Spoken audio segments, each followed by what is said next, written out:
So, from 16th April to 16th June, anytime you make any transaction on Quick Teller, you will receive amazing rewards like free DSTV premium subscription, free internet subscription, free tollgate access, free flight tickets to anywhere in the country, loads and loads of free airtime, 50,000 Naira cash reward, and so much more. Now, isn't that a cool way to strike up those pressing needs off your worry list? Visit www.quickteller.com/delight to find out more. Promos endorsed by the Consumer Protection Council. But I don't know, it seems like the way she's been Quick Teller.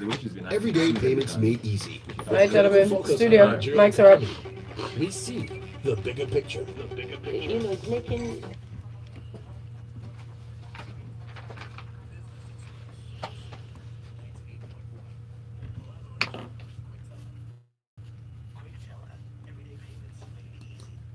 And a good morning to you once more, Lagos. It's 45 minutes gone past 6. Time to jump into the world of business inside of Business Express. There you go. We are streaming live on YouTube at the moment, so all you have to do to watch us and just keep up to date with what's going on is go over to our YouTube channel and hit the subscribe button, youtube.com/smooth981FM Lagos. Now you can also tweet at us. Just use the hashtag BusinessExpress981.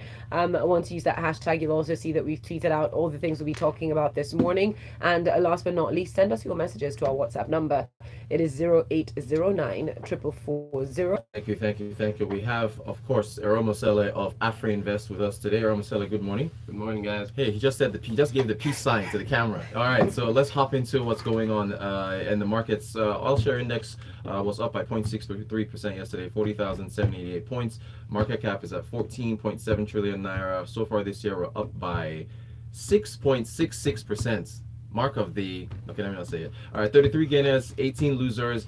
This is interesting. Sky Bank was the top gainer on Monday, and now we have Unity Bank as the top gainer yesterday, which is very interesting, considering the struggles of the banks. Fitsin Healthcare was our top loser yesterday, down by 5%. We're at 363 naira to the dollar. Now, at the tail end of yesterday's show, we quickly snuck in this headline. We're running out of time, but I really wanted us to get into this today because when we think of where the economy is and whether or not things are improving, there are different metrics that we're supposed to be able to use to measure these things. And so this headline that really brings to the fore the stark contrast of what's really going on. So Eromosele, let's hop into this. This is coming from, I believe, Leadership. 63,000 disengaged workers withdrew 20.6 billion naira from their pension funds last year. What do you think of the story, man, as far as what Leadership is reporting here? Well, essentially it's still a reflection of how the broader economy is. People are still losing jobs, as employers are trying to reduce costs as much as possible to sort of protect their bottom line. And as a result of this, we've seen a lot of withdrawals from pension scheme. If you're out of employment for up to about 4 months, then you're entitled to withdraw about 25% of your RSA contribution. And we've seen that a lot of people have started taking advantage of that. So we can even from the report, about 24% of total amount of 82.57 billion from 2014 till now has been withdrawn in just 2017 alone, which shows the volumes of withdrawals that have been made by people as a result of this, their job losses. But on the other hand, imagine a situation where we didn't have the pension reform act, or we didn't have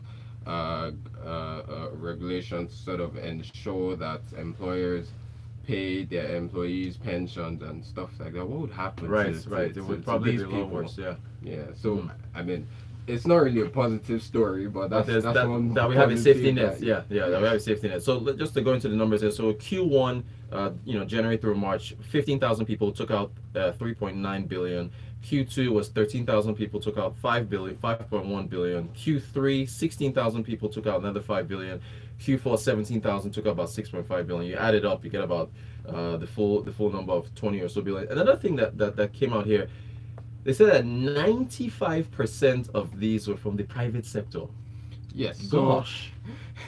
Oh.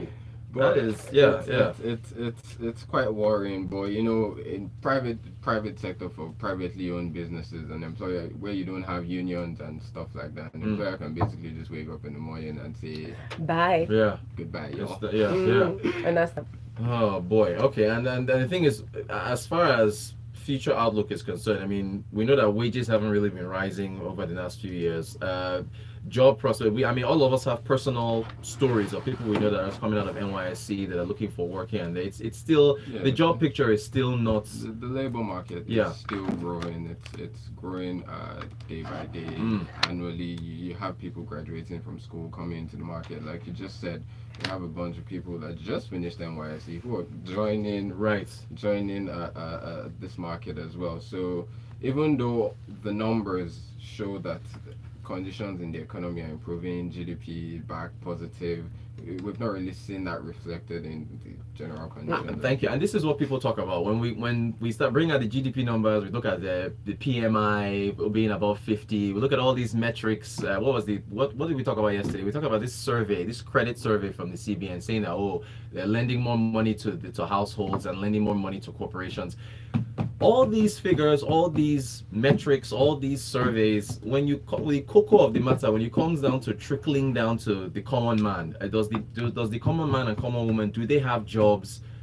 This is what we look at, you know. questions. We got a few messages coming through already. Balaji says, I don't know if he knows this authoritatively, but he says the bulk of those pension withdrawals are from Nigerians emigrating to Canada as well. Hey, that's Sir, you know some people are going. That is something we should need to talk about. Right? That's been another story that has been recurring. I personally know somebody who just moved his entire family to Canada. Yeah. You know, I'm sure you have. And a lot of people are leaving the country. Excuse me, sorry, not playing devil's advocate here, but haven't we known people our whole lives that are constantly leaving? Yeah, we have. But it seems most recently, I've noticed that there's just been more and more anecdotes and more stories of people and moving. It's been on the rise. Also, in fact, we have data to even support this. I saw it on Twitter, but I can't remember. From 2016 to 2017, the number of Nigerians, the Canadian visa applications, as far as the applications they've received, and also acceptance for Nigeria has grown over the last 5 years. I'll get the figures. I think over the last 5 years, Canada has become a popular destination for a lot of people, especially even from the United States, because don't forget that they crashed their site at one point, remember? We've also got this one that has come in from Damilola, who says, I'd like to know what you guys think about Fidelity. Buy, sell, questions? A lot of tier 2 questions. Yesterday was Wema Bank and was it Diamond? What's the fixation with tier 2? I don't know. We continue to say that the tier 1 banks are the banks that we should. I think we should talk about the NSE Premium Board additions in a second. But yeah, Fidelity. I mean, so the thing is, for the fixation on tier 2 banks is we've seen significant gains in tier 1 banks as well. In terms of investors looking at the individual stocks, pricing of the stock is just a sentiment thing. An investor will probably think, before GT Bank will do 100% from 14 naira that it is now, for it to do 100%, it has to go to 18 naira. Right. Chances of that happening are a lot slimmer than Fidelity Bank that is 2 naira going to 3 naira and you make 50%. I think it's a sentiment type of thing. But in terms of coming down to the individual companies, GT Bank still remains a better buy, a better investment destination for you than Fidelity Bank in terms of company's fundamentals and potential for growth.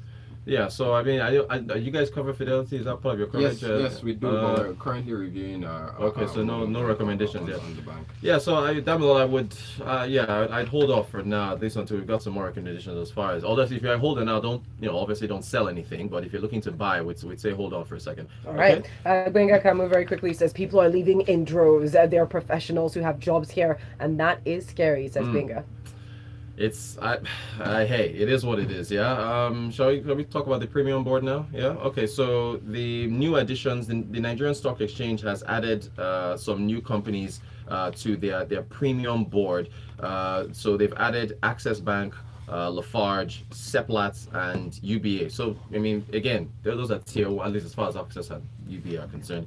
Tier 1 banks. Eromosele, what are we seeing here? This is their like their premium coverage. Yeah, so stocks. you have minimum requirements for being listed on this premium board. A minimum score of 70% in their corporate governance rating system, minimum market cap of 200 billion, maintain a minimum free float of 20%, and a bunch of other conditions. Essentially, the premium board is supposed to be like the creme de la creme. Yeah, right.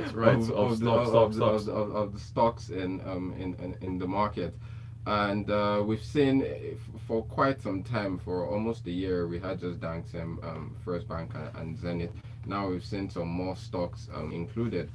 But I mean, from the report, it seems like for a company to be included, apart from just meeting this requirement, you also actually have to apply to be listed. Because I mean, there's one obvious stock that isn't on the on the premium board at the moment, which is a bank. Right. It's one of the tier 1 banks. Right, one of the top ones. Yeah, what's up? Why would they add it? That would expect to be there. But regardless of that, I'm not really sure it would determine how investors will trade. Yeah, sentiment on stock in terms of corporate governance will be, the perception will be good. But I wouldn't necessarily, personally, I wouldn't buy a stock because it's listed on the premium board. I'm still looking at the fundamentals and so on. and stuff like that. Gentlemen, let me read out a few of these messages very quickly so we can attend to them. Kingsley asks, can you please help me check Dangote's qualification date? Is it supposed to be the 13th of April? But it has not been marked down by the £1.25 dividend payment. What happened? Says Kingsley. Kingsley, are you referring to Dangote Flour? If it's Dangote Flour, the qualification date is the 20th of April, not the 13th. That's what I'm showing. Payment date for the dividend is 27th of June. So if you're talking about Dangote Flour, I don't have it as April 13th. I have it as the 20th. All right. And Frank asks, guys, I'd like to know the criteria being used to group banks into tier 1 and tier 2. How much money do you have? Okay. How much? You're yeah. No, okay. well, essentially, so the CBN has their own ranking where they do small, medium, and large banks. So for a large bank, you have to have at least total assets of 1 billion and 1 trillion. Yeah. Sorry, 1 trillion and above. For a mid-sized bank, between 500 billion and 999.999. You know, so that's how they go billion, and assets. then 499 and below small banks. But at Afri Invest, we also have our own ranking where we have tier 1 and tier 2 banks.